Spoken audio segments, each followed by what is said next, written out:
চাটা এর মধ্যেই জুড়িয়ে জল হয়ে গেছে। মাথার যন্ত্রণাটা পাল্লা দিয়ে বাড়ছে। ঠিক তখনই নিউজ চ্যানেলের ফ্ল্যাশ নিউজের দিকে নজর গেল তার। পুলিশ সূত্রে উঠে এলো চাঞ্চল্যকর তথ্য। শহরে ঘটে যাওয়া বিগত 3টি খুনের সঙ্গে জড়িত এক সিরিয়াল কিলার। ডিআরএস ঠাকুর জানিয়েছেন আততায়ী একজন মহিলা এবং বিকৃত মনস্ক। গুয়াহাটি পুলিশের পক্ষ থেকে শহরবাসীর উদ্দেশ্যে সতর্কতা জারি করা হয়েছে। পরিচিত কেউ না হলে যেন বাড়িতে ঢুকতে না দেওয়া হয়। শহরের আবাসনগুলিতে হকার গেট পার্সনদের প্রবেশেও বিশেষ সতর্কতা অবলম্বনের নির্দেশ। কে? টিভির খবরের মাঝেই সজোরে দরজায় ধাক্কা পড়ার শব্দ এলো। চিৎকার করে সেই মেয়েটি ডাকছে তাকে। Ma'am, ma'am, ma'am please, ma'am, ma'am দরজাটা খুলুন প্লিজ, ম্যাম। বইপাড়া লাইভ, গল্পের বিচিত্র ডোজ বইপাড়া থেকে রোজ।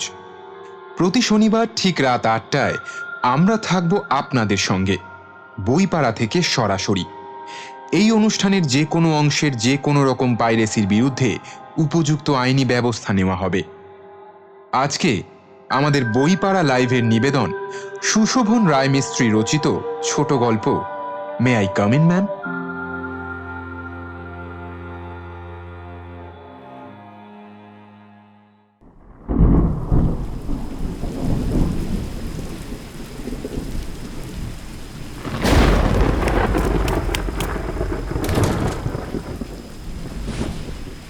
দক্ষিণের খোলা জানলাটা দ্রুত হাতে সশব্দে বন্ধ করে সুতির ওড়নাটা টেনে নিল ঋতুজা। জানলার ছিটকিনি আটকাতে গিয়েই টের পেল অসময়ের এই অবাধ্য বৃষ্টির ঝাপটায় তার হাতের কনুই পর্যন্ত ভিজে গেছে। মুখে চোখে এসে লেগেছে জলের আলপনা। জানলার ধারের পালিশ করা কাঠের মেঝেটাও বেশ খানিকটা দূর পর্যন্ত জলে ভিজে চিকচিক করছে। ওড়না দিয়ে হাত মুখ মুছে নেওয়ার সময় তার নজর গেল ড্রয়িং রুমের পুরনো গ্র্যান্ডফাদার ক্লকটার দিকে। বড় লম্বাটে ঘড়িটা যেন এই দুর্যোগের রাতে ঘরের অতন্দ্র প্রহরী। ঢং করে গম্ভীর শব্দে ঘড়িটা জানান দিল যে এখন রাত 9টা। ঋতুজার কপালে ভাঁজ। তার মাথাটা যেন তীব্র যন্ত্রণায় ফেটে পড়ছে, যে যন্ত্রণার অবশ্য একটা জুৎসই কারণও আছে। পাহাড় ঘেঁষা এই শান্ত কটেজটার ঠিক পাশের রাস্তাটাতেই গত 3 দিন ধরে কর্পোরেশনের কনস্ট্রাকশনের কাজ চলছে। সকাল থেকে সন্ধ্যা পর্যন্ত শ্রমিকদের উচ্চস্বরে চিৎকার, মিক্সার মেশিনের ঘরঘরানি আর লোহার রড কাটিংয়ের কান ফাটানো কর্কশ শব্দে জীবন অতিষ্ঠ হয়ে উঠেছে। সারাদিন একটু শান্তিতে নিঃশ্বাস নেওয়ার জো নেই। রোজ সন্ধ্যা 7টা পর্যন্ত এই হুলুস্থুল কারবার চলছে। আজ সন্ধ্যায় কাজ থামার পর যখন এলাকা ও তার কান দুটো একটু শান্তি পেল, তখনই সোফায় গা এলিয়ে দিয়েছিল ঋতুজা। ক্লান্তিতে কখন যে চোখের পাতা এক হয়ে গিয়েছিল সে নিজেও জানে না। খানিক বাদে ঘুম ভাঙতেই মনে হলো 1 কাপ কড়া চা ছাড়া এই মাথা ধরা কমবে না। তড়িঘড়ি রান্নাঘরে গিয়ে চায়ের জল চাপালো সে। ঋতুজা আগরওয়াল, বয়স 27, ছিপছিপে গরম আর শান্ত স্বভাবের মেয়েটি আদতে কলকাতারই বাসিন্দা। তবে 3 বছর আগে বিনায়কের সঙ্গে 7 পাকে বাঁধা পড়ার পর থেকেই তার ঠিকানা বদলে গেছে। বিনায়ক আগরওয়ালের কলকাতা আর গুয়াহাটি জুড়ে ইম্পোর্ট এক্সপোর্টের রমরমা ব্যবসা। সেই সুবাদেই বর্তমানে গুয়াহাটির এই নিরিবিলি এলাকাতে উজান বাজারের কাছে এই ছোট্ট সুন্দর কটেজটিতে তাদের সংসার। ব্যবসার প্রয়োজনে বিনায়ককে মাসের অর্ধেকটা সময় বাইরেই থাকতে হয়। ফলে এ কটেজে ঋতুজাই এখন একমাত্র স্থায়ী বাসিন্দা।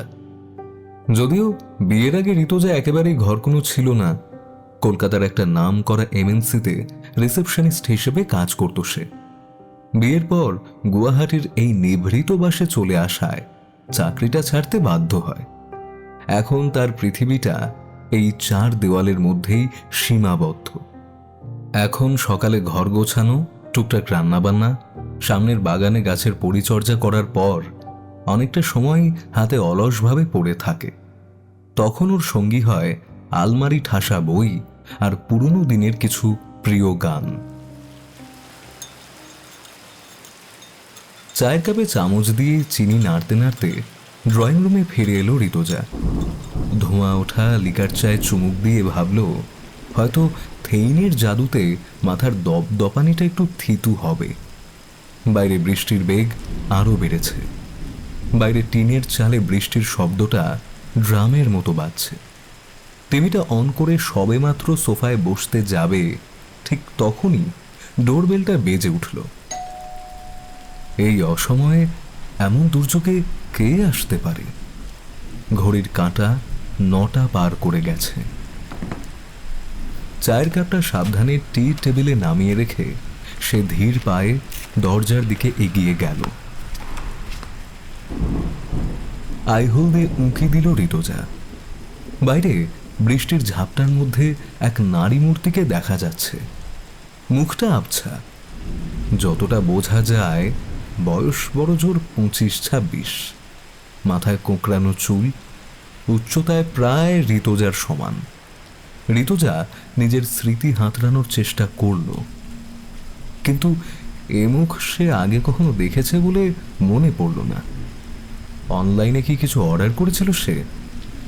না, তেমন তো কিছু মনে পড়ছে না। ঋতুজা দরজার এপার থেকে প্রশ্ন ছুঁড়ে দিল। হ্যাঁ বলুন, কাকে চাইছেন? দরজার ওপার থেকে একটা শান্ত কিন্তু আর্দ্র কণ্ঠস্বর ভেসে এলো। ম্যাম, আমার নাম শায়নকা সান্যাল। আমাকে আসলে বিনায়ক স্যার পাঠিয়েছেন। উনি বলছিলেন আপনার ফোনটা নাকি অনেকক্ষণ ধরে নট রিচেবল আসছে। উনি খুবই টেনসড হয়ে পড়েছিলেন, তাই অফিস থেকে ফেরার পথে আমাকে একবার বললেন আপনার খোঁজ নিয়ে যেতে। ঋতুজা মুহূর্তের জন্য ভাবল মেয়েটা কি বলছে এসব। বড়জোর 20 মিনিট আগেই তো বিনায়কের সঙ্গে তার ফোনে কথা হলো। সে তো একবারও বলল না যে কাউকে পাঠাচ্ছে। তাহলে তার চিন্তায় ছেদ ঘটিয়ে দরজার ওপার থেকে আবার মেয়েটির কণ্ঠস্বর শোনা গেল। ম্যাম শুনতে পাচ্ছেন? ম্যাম, বাইরে অসম্ভব বৃষ্টি পড়ছে, তার উপর কুয়াশায় চারপাশটা কেমন ঝাপসা হয়ে গেছে। এই অবস্থায় পাহাড়ি রাস্তায় ড্রাইভ করাটা খুব রিস্কি। আমি পুরো ভিজে গেছি দেখুন। If you don't mind, may I come in please? শায়নকার গলায় আকুতি। কথাগুলো বলতে গিয়ে সে যেন বারবার খেই হারিয়ে ফেলছে। ঋতুজা আবারও আই হলে চোখ রাখে। মেয়েটির পোশাকে যদিও আভিজাত্যের ছাপ আছে, গলায় ঝোলানো আইডি কার্ডটাও আবছা বোঝা যাচ্ছে। কোনো দিক থেকেই তাকে চোর ডাকাত মনে হচ্ছে না, তবুও একটা অস্বস্তি কাজ করছে ওর মনের কোণে। কি যেন নাম বললে তোমার? শায়নকা সান্যাল। আচ্ছা, সায়নিকা। বিনায়ক তোমাকে কখন আমার এখানে আসার কথা বলেছে? এই তো 9টা নাগাদ। ও, তুমি বোধহয় জানো না, বিনায়কের সাথে ঠিক 9টার পরেই আমার বেশ কিছুক্ষণ কথা হয়েছে। কই, সে তো আমায় কিছু বলল না। ওপার থেকে আর কোনো উত্তর এলো না। হঠাৎ এক অস্বাভাবিক নিস্তব্ধতা দরজার ওপারে। বৃষ্টির একটানা শব্দের আড়ালে আগন্তুক মেয়েটির আর কোনো সাড়া পাওয়া যাচ্ছিল না। ঋতুজা কৌতূহল সামলাতে না পেরে আবার আই হলে চোখ রাখল। কিন্তু এ কি, বারান্দায় তো কেউ নেই। সিঁড়ির ধাপ থেকে শুরু করে গেট পর্যন্ত কোথাও কোনো প্রাণীর চিহ্ন নেই। মেয়েটি এত দ্রুত চলে গেল। ঋতুজার মনে এক অদ্ভুত অপরাধ বোধ দানা বাঁধতে শুরু করলো। সে কি তবে একটু বেশি রূঢ় ব্যবহার করে ফেলল? এই দুর্যোগে মেয়েটা কোথায় গেল? বিরক্ত হয়ে সে আবার সোফায় গিয়ে বসল। চাটা এর মধ্যেই জুড়িয়ে জল হয়ে গেছে। মাথার যন্ত্রণাটা পাল্লা দিয়ে বাড়ছে। ঠিক তখনই নিউজ চ্যানেলের ফ্ল্যাশ নিউজের দিকে নজর গেল তার। পুলিশ সূত্রে উঠে এলো চাঞ্চল্যকর তথ্য। শহরে ঘটে যাওয়া বিগত 3টি খুনের সঙ্গে জড়িত এক সিরিয়াল কিলার। ডিআরএস ঠাকুর জানিয়েছেন আততায়ী একজন মহিলা এবং বিকৃত মনস্ক। গুয়াহাটি পুলিশের পক্ষ থেকে শহরবাসীর উদ্দেশ্যে সতর্কতা জারি করা হয়েছে। পরিচিত কেউ না হলে যেন বাড়িতে ঢুকতে না দেওয়া হয়। অন্যান্য বিশেষ ক্ষেত্র পরিচয় খুঁটিয়ে দেখে তবেই বাড়িতে ঢুকতে দেবেন।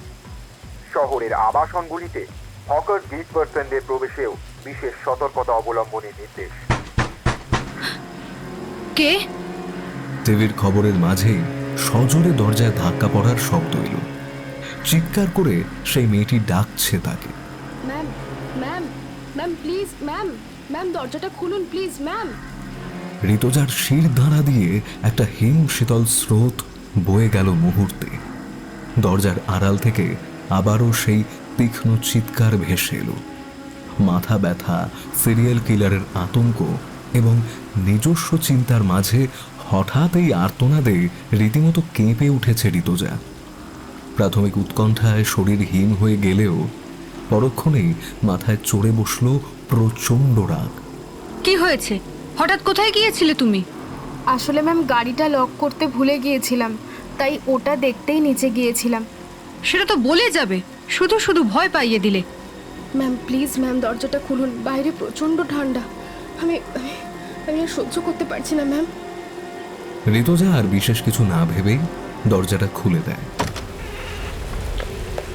দরজা খুলতেই ঝড়ের গতিতে অগোছালোভাবে ঘরে ঢুকে পড়ল মেয়েটি। সত্যিই সারা শরীর তার ভিজে সপ সপ করছে। Thank you ma'am, thank you so much. It's okay, বসো। আমি বৃষ্টিটা একটু কমলেই চলে যাব। ঠিক আছে, বসো, টাওয়েল দিচ্ছি। ঠিক সেই মুহূর্তেই বাইরে আকাশ চিরে এক প্রচণ্ড বজ্রপাতের শব্দ এবং নিমেষেই গোটা কটেজের আলো একবার দপ করে জ্বলে উঠে অন্ধকারে ডুবে গেল। ধুর, লোডশেডিংটাও এই সময়ই হওয়ার ছিল। আচ্ছা, তুমি এখানেই বসো, আমি দেখছি এমার্জেন্সি লাইটটা কোথায়। অন্ধকারে হাতড়াতে হাতড়াতে ঋতুজা রান্নাঘরের দিকে এগিয়ে গেল।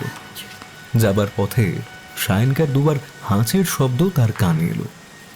আহারে, মেয়েটাকে বেশ কিছুক্ষণ বাইরে দাঁড় করিয়ে রেখেছিল সে, নির্ঘাত ঠান্ডা লেগে গেছে। মনে মনে অনুশোচনাই হলো তার। রান্নাঘরে ঢুকে ঋতুজা পাগলের মতো এমার্জেন্সি লাইটটা খুঁজতে থাকে। ধুর বাবা, মোবাইলে টর্চটা জ্বালিয়ে আনতেও ভুলে গেছে সে। চারদিকে নিশ্ছিদ্র অন্ধকার, বৃষ্টির তোর কানে তালা লাগিয়ে দিচ্ছে, পাল্লা দিয়ে বাড়ছে মাথার ভেতরের দপদপানি। হঠাৎ তার মাথায় একটা চিন্তা বিদ্যুতের মতো খেলে গেল। মেয়েটি কি বলল? সে আজ অফিস থেকে ফিরছে, কিন্তু আজ তো রবিবার। হাড় হিম করা এক অজানা আশঙ্কা তার বুক চেপে ধরল। হঠাৎ ওপরের ক্যাবিনেটে হাত ঠেকতেই এমার্জেন্সি লাইটটা খুঁজে পেল সে, কিন্তু তাড়াহুড়ো করতে গিয়ে হাত লেগে একটা গ্লাস নিচে পড়ে ভেঙে চুরমার হয়ে গেল। কোনো মতে আলোটা জ্বালিয়ে সে যখন রান্নাঘরের দরজার দিকে ফিরল, তার হৃৎপিণ্ডটা গলার কাছে উঠে চলে এলো। ইমার্জেন্সির আলোয় স্পষ্ট দেখল দরজায় দাঁড়িয়ে আছে সেই মেয়েটি। সারা গা ভিজে সপ সপ করছে। তার হাতে ধরা আছে একটা ধারালো চপা।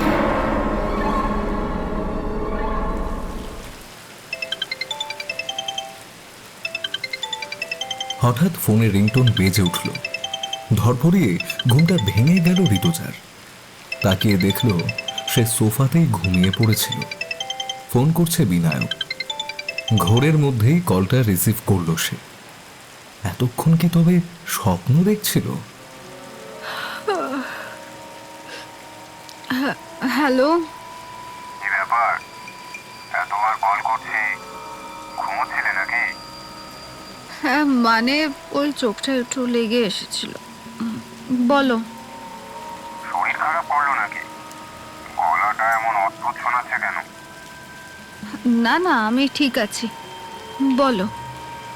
ডিনার করেছ? না, করব। তুমি খেয়েছো? হ্যাঁ, এইমাত্র। বেশ, ঠিক আছে, খেয়ে নিও। Good night. ঋতুজা দেয়াল ঘড়ির কাঁটার দিকে স্থির দৃষ্টিতে কিছুক্ষণ তাকিয়ে রইল। রাত 9:15। স্বপ্নে দেখা বিভীষিকা তখনও মাথায় ঘুরছে। সেই সঙ্গে মাথাটা অসহ্য যন্ত্রণায় ছিঁড়ে পড়ছে। মনে হচ্ছে যেন মগজের ভেতরে ভারী হাতুড়ি পেটানোর শব্দ হচ্ছে। জানলার বাইরে তখন প্রকৃতির তাণ্ডব শুরু হয়েছে। মুষলধারে বৃষ্টি আর তার সাথে ঝোড়ো হাওয়ার শোঁ শোঁ শব্দে কান পাতা দায়। ঋতুজা কোনো মতে শরীরটাকে টেনে তুলে রান্নাঘরে গেল। এক কাপ কড়া করে লিকার চা বানিয়ে ড্রয়িং রুমে এসে ধপাস করে সোফায় বসে টিভিটা অন করল। নিউজ চ্যানেল চলছে। শহরের সেই কুখ্যাত 3টি খুনের আতঙ্ক এখনো কাটেনি। গোয়েন্দা সূত্রে জানা গেছে আততায়ী একজন বিকৃত মস্তিষ্ক মহিলা। সে অত্যন্ত চতুর এবং নৃশংস। পুলিশের পক্ষ থেকে শহরবাসীকে বিশেষভাবে সতর্ক করা হচ্ছে যেন কোনো অচেনা ব্যক্তি কিংবা হকার কিংবা আপাতভাবে সন্দেহভাজন কাউকে বাড়িতে প্রবেশ করতে না দেওয়া হয়। বিপদ দেখলে তৎক্ষণাৎ স্থানীয় থানায় খবর দিন। খবরটা শোনার সাথে সাথে ঋতুজার কপালে বিন্দু বিন্দু ঘাম ফুটে উঠল। শির দাঁড়া বেয়ে একটা শীতল রক্তের স্রোত নেমে গেল তার। ঠিক এরকম কিছু একটাই তো সে একটু আগে তন্দ্রাচ্ছন্ন অবস্থায় স্বপ্নে দেখেছিল। হ্যাঁ, তাই তো। অবিকল সেই একই খবর, একই সতর্ক বার্তা। এক গভীর অজানা আতঙ্ক তাকে আষ্টে পৃষ্ঠে গ্রাস করল। ঠিক তখনই যেন কোনো পূর্ব নির্ধারিত চিত্রনাট্য মেনে দরজার ডোরবেলটা বেজে উঠল। এবার ঋতুজার মনে হলো তার পায়ের তলার মাটি কেউ সরিয়ে নিয়েছে। গলার কাছে কি যেন একটা দলা পাকিয়ে এলো। মুখ শুকিয়ে একেবারে কাঠ। সে যেন নড়াচড়া করার শক্তিও হারিয়ে ফেলেছে। কাঁপা কাঁপা পায়ে কোনো মতে দরজা পর্যন্ত পৌঁছে আই হলে চোখ রাখল সে।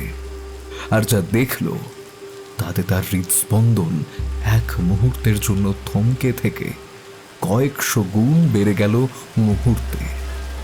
ঠিক সেই মেয়েটি বাইরে দাঁড়িয়ে আছে যাকে সে তার দুঃস্বপ্নে দেখেছে। বাইরের ঝড়ের শব্দ ছাপিয়ে ঋতুজা কোনো মতে ভয়ার্ত স্বরে প্রশ্ন করল, কি কি নাম তোমার? কেন এসেছো এখানে? বাইরে থেকে শান্ত স্বরে উত্তর এলো, ম্যাম, আমি সায়নকা সান্যাল। বিনায়ক স্যার আপনাকে অনেকবার ফোনে ট্রাই করছিলেন কিন্তু পাচ্ছিলেন না, খুব টেন্সড ছিলেন। তাই আমাকেই একবার সশরীরে এসে দেখে যেতে বললেন আপনি ঠিক আছেন কিনা। সব কিছু যেন সেই দুঃস্বপ্নের মতো হুবহু মিলে যাচ্ছে। ঋতুজা যেন নিজের ইচ্ছা শক্তি হারিয়ে ফেলেছে।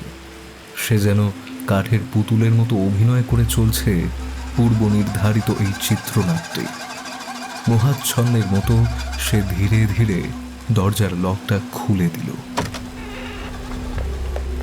সায়নকা একইভাবে ধীর পায়ে ঘরে ঢুকল, সোফাতে গিয়ে বসল।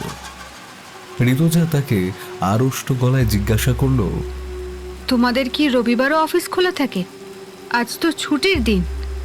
সায়নকা মুখে এক চিলতে অমায়িক হাসি ফুটিয়ে বলল, না না ম্যাম, আসলে গত মাসে আমি অনেক ছুটি করে ফেলেছিলাম তো, তাই জমে থাকা কাজগুলো শেষ করার জন্য আজ একটা এক্সট্রা শিফট ছিল। মেয়েটি খুব স্বাভাবিক এবং সাবলীলভাবে সোফায় গা এলিয়ে বসল। টিভিতে তখনও সেই সিরিয়াল কিলিংয়ের খবরটাই বারবার ফ্ল্যাশ হচ্ছে। মেয়েটি এক দৃষ্টে সেদিকে তাকিয়ে রইল। ঋতুজা পলকহীন চোখে মেয়েটিকে পর্যবেক্ষণ করে চলেছে। ঠিক তখনই কানের পর্দা ফাটানো এক তীব্র বজ্রপাত হলো, আর নিমেষের মধ্যে সারা বাড়ি নিশ্ছিদ্র অন্ধকারে ডুবে গেল। লোডশেডিং। মেয়েটি সোফায় স্থির হয়ে বসে রইল। ঋতুজা অন্ধকারের মধ্যেই নিভৃতে রান্নাঘরের দিকে পা বাড়ালো। মনে হচ্ছে যেন তারা এই দুজন কুশলী কোনো এক অশুভ মঞ্চ নাটকের অংশ। সায়নকা পকেট থেকে নিজের ফোনটা বের করে ফ্ল্যাশ লাইটটা অন করল।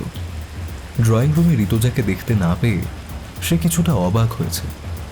দু একবার গলা তুলে ডাকলো, ম্যাম ম্যাম ম্যাম আপনি কোথায়, ঠিক আছেন তো ম্যাম? কোনো প্রত্যুত্তর এলো না। 3 সিটের সোফাটার ঠিক পেছনেই বেডরুমের দরজাটা আধ খোলা অবস্থায় রয়েছে। সায়নকা ধীর পায়ে সেদিকে এগোলো। সায়নকা নিচু গলায় ডাকলো, ম্যাম ম্যাম কোথায় আপনি? শুনতে পাচ্ছেন ম্যাম? ম্যাম ম্যাম আপনি ঠিক আছেন? সে বেডরুমের ভেতর ঢুকলো, কিন্তু সেখানেও ঋতুজা নেই। চারপাশ স্তব্ধ। কয়েক পা এগোতেই হঠাৎ কিসে যেন হোঁচট খেয়ে উপুর হয়ে পড়ে গেল মেঝেতে। ফ্ল্যাশ লাইটের আলোটা ফেলল, আর যা দেখলো তাতে তার বুক চিরে একটা চিৎকার বেরিয়ে আসতে চাইল, কিন্তু ভয়ে তা গলার কাছটাতেই আটকে গেল। একটা কাটা মাথা, বিভৎসভাবে কোপানো, চোখের মণিগুলো যেন বেরিয়ে আসতে চাইছে। সারা মেঝের সাদা টাইলস রক্তের বন্যায় লাল হয়ে গেছে। সায়নকা ভালো করে লক্ষ্য করতেই শিউরে উঠল। ঠিক সেই চরম মুহূর্তেই সায়নকার মোবাইলে রিংটোন বেজে উঠল। বিনায়ক স্যারের ফোন। বিনায়ক স্যারের গলাটা ওপাশ থেকে খানিক উদ্বিগ্ন শোনাল। হ্যালো সায়নকা, এই ঋতুজা ঠিক আছে তো? একটু আগে ওর সঙ্গে আমার কথা হলো, কিন্তু গলাটা কেমন জানি ভারী মনে হলো। শরীর টরীর ঠিক আছে তো? একটু দেখো তো। সায়নকা দাঁতে দাঁত চেপে কোনো মতে ভয়ার্ত গলায় বলল, স্যার স্যার আপনি প্লিজ এক্ষুনি ম্যামের একটা ছবি পাঠান আমাকে হোয়াটসঅ্যাপে। বিনায়ক অবাক হয়ে বললেন, এই যেটা বলছো কেন? দেখা হয়নি তোমার সঙ্গে? কথা বলনি? সায়নকা প্রায় আর্তনাদ করে উঠল। স্যার স্যার প্লিজ এখন দয়া করে কোনো প্রশ্ন করবেন না, শুধু শুধু ছবিটা একবার পাঠান স্যার, প্লিজ প্লিজ স্যার একবার ছবিটা পাঠান। কয়েক সেকেন্ডের মধ্যেই মেসেজে ছবিটা এলো। স্ক্রিনের দিকে তাকাতেই সায়নকার শরীরের সমস্ত রক্ত হিম হয়ে গেল। ছবিতে যে ঋতুজাকে দেখা যাচ্ছে তার সাথে একটু আগে দরজা খুলে দেওয়া মহিলার মুখের বিন্দু মাত্র মিল নেই, বরং সেই মুখটা মিলে যাচ্ছে মেঝের ওপর পড়ে থাকা কাটা মাথাটার সঙ্গে। মেঝেতে পড়ে থাকা রক্তে ততক্ষণে ভিজে উঠেছে সায়নকার সাদা শার্টটা। প্রাণ ভয়ে উঠে দাঁড়ালো। পালাতে হবে তাকে। লক্ষ্য মেইন ডোর। পেছন ফিরে পালাবার চেষ্টা করতেই সায়নকার মাথায় যেন আকাশ ভেঙে পড়ল। সে দেখল দরজার চৌকাঠে দাঁড়িয়ে এক ছায়ামূর্তি, হাতে ধরা একটা প্রকাণ্ড রক্তমাখা চপার। প্রচণ্ড বাজ পড়ার সঙ্গে বিদ্যুতের আরেক ঝলকে দেখল সেই মহিলার মুখে এক পাশবিক হাসি। বিনায়ক স্যার কেন ফোনে ঋতুজার গলা অন্যরকম পেয়েছিলেন তার উত্তর সায়নকা এবার পেয়ে গেছে। সেই অদ্ভুত নারী মূর্তিটি এবার সায়নকার দিকে স্থির দৃষ্টিতে চেয়ে এক অপার্থিব ভাঙা গলায় অদ্ভুত বিদ্রুপের সাথে বলে উঠল, ma'am, may I come in?